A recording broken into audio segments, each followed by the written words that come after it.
Hello everyone, welcome to Sanmarga classes. ಭಾಗಲಬ್ಧ ಸಂಖ್ಯೆಗಳು ಅಧ್ಯಾಯದ 35ನೇ ಪ್ರಶ್ನೆ. ಸೊ ಇಲ್ಲಿ ಥರ್ಡ್ ಮೇನಲ್ಲಿ ಕೆಳಗಿನ ಪ್ರಶ್ನೆಗಳಿಗೆ ಉತ್ತರಿಸಿ. ಸೊ 2 ಅಂಕದ ಪ್ರಶ್ನೆಗಳಿವು.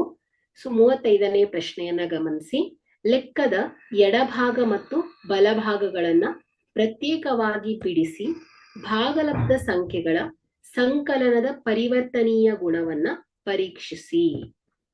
ಸೊ ಇಲ್ಲಿ ನಾವು ಎಡಭಾಗ ಮತ್ತು ಬಲಭಾಗವನ್ನ ಪ್ರತ್ಯೇಕವಾಗಿ ಬಿಡಿಸ್ಕೊಳ್ಬೇಕು.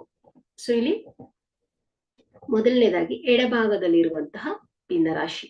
ಸೊ ಭಾಗಲಬ್ಧ ಸಂಖ್ಯೆಯನ್ನ ನೋಡಿದ್ರೆ ಸೊ 2.1/4 ಪ್ಲಸ್ 3/2 ಅಲ್ವಾ, LHS.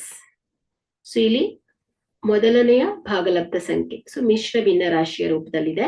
ಸೊ ಇದನ್ನ ವಿಷಮ ಭಿನ್ನರಾಶಿಯನ್ನಾಗಿ ಪರಿವರ್ತಿಸಿದ್ರೆ 4 ಪ್ಲಸ್ 1 9/4 ಪ್ಲಸ್ 3/2. ಸೊ ಇಲ್ಲಿ ಛೇದಗಳು ಬೇರೆ ಬೇರೆ ರೀತಿಯಾಗಿದೆ ಅಲ್ವಾ. ಸೊ 4 ಮತ್ತು 2 ಇದೆ. ಸೊ ಇದೆರಡನ್ನು ಸಮನಾಗಿಸ್ಲಿಕ್ಕೆ ನಾವು ಇದರ ಲಸಾವನ್ನ ತಗೊಳ್ಬೇಕು. ಸೊ 4 ಮತ್ತು 2ರ ಲಸ ಏನ್ ಬರುತ್ತೆ 4. ಓಕೆ, ಸೊ ಈಗ 4 1 4. ಸೊ 1ಅನ್ನ 9ಕ್ಕೆ ಗುಣಿಸಿದಾಗ 9 1 9 ಪ್ಲಸ್ 2 2 4.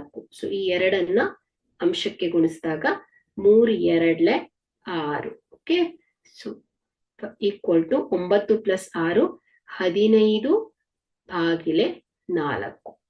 ಓಕೆ, ಹಾಗಾದ್ರೆ ಇಲ್ಲಿ ನಮ್ಗೆ LHS ಓಕೆ ಏನ್ ಬರ್ತಾ ಇದೆ, ಎಡಭಾಗದಲ್ಲಿರುವಂತಹ ಭಿನ್ನ ಭಾಗಲಬ್ಧ ಸಂಖ್ಯೆ 15/4 ಬರ್ತಾ ಇದೆ. ಸೊ ಈಗ ನಾವು RHS ಸೈಡ್ ಬಲಭಾಗದಲ್ಲಿರುವಂತಹದ್ದನ್ನ ಸಾಲ್ವ್ ಮಾಡಬೇಕು. RHS ಸೊ ಇಲ್ಲಿ 3/4 ಅಧಿಕ್ 2.1/4. ಸೊ 3/4 ಅಧಿಕ್. ಸೊ ಇದನ್ನ ಮಿಶ್ರ ಭಿನ್ನರಾಶಿಯ ರೂಪದಲ್ಲಿದೆ. ಇದನ್ನ ವಿಷಮ ಭಿನ್ನರಾಶಿಯನ್ನಾಗಿ ವ್ಯಕ್ತಪಡಿಸಿದಾಗ 4 2 8 ಪ್ಲಸ್ 1 9/4. ಸೊ ಇಲ್ಲಿ ಛೇದಗಳು ಬೇರೆ ಬೇರೆ ಆಗಿದೆ. ಸೊ ಸಮನಾಗಿಸ್ಲಿಕ್ಕೆ ನಾವೇನ್ ಮಾಡ್ತೇವೆ, ಇದು 2ರ ಲಸಾವನ್ನ ತಗೋಬೇಕು. 4 ಮತ್ತು 2ರ ಲಸ 4. ಸೊ ಇಲ್ಲಿ ಅಂಶದಲ್ಲಿ 2 2 4. ಸೊ ಅಂಶಕ್ಕೆ 2ರಿಂದ ಗುಣಿಸಿದಾಗ 3 2 6 ಅಧಿಕ್ 4 2 8. ಸೊ ಇಲ್ಲಿ 4 1 ಅಲ್ವಾ. ಸೊ 9 1 9. ಸೊ 9. ಸೊ 6 ಅಧಿಕ್ 9 ಎಷ್ಟಾಗುತ್ತೆ 15/4. ಸೊ ಇಲ್ಲಿ ಏನಾಯ್ತು ಹೇಳಿ, ಎರಡೂ ಕಡೆಗಳಲ್ಲಿ ಮೊತ್ತವು 15/4. ಓಕೆ, ಅಥವಾ ಇದನ್ನ ಮಿಶ್ರ ಭಿನ್ನರಾಶಿಯಲ್ಲಿ ವ್ಯಕ್ತಪಡಿಸಿದಾಗ 3.3/4 ಆಗುತ್ತೆ. ಸೊ ಹೀಗಾಗಿ ಭಾಗಲಬ್ಧ ಸಂಖ್ಯೆ ಏನಾಗಿದೆ ಹೇಳಿ, ಸಂಕಲನದಲ್ಲಿ ಪರಿವರ್ತನಾ ನಿಯಮ ಸರಿಯಾಗಿದೆ ಅಂತ ಹೇಳ್ಬೋದು. Okay, thank you.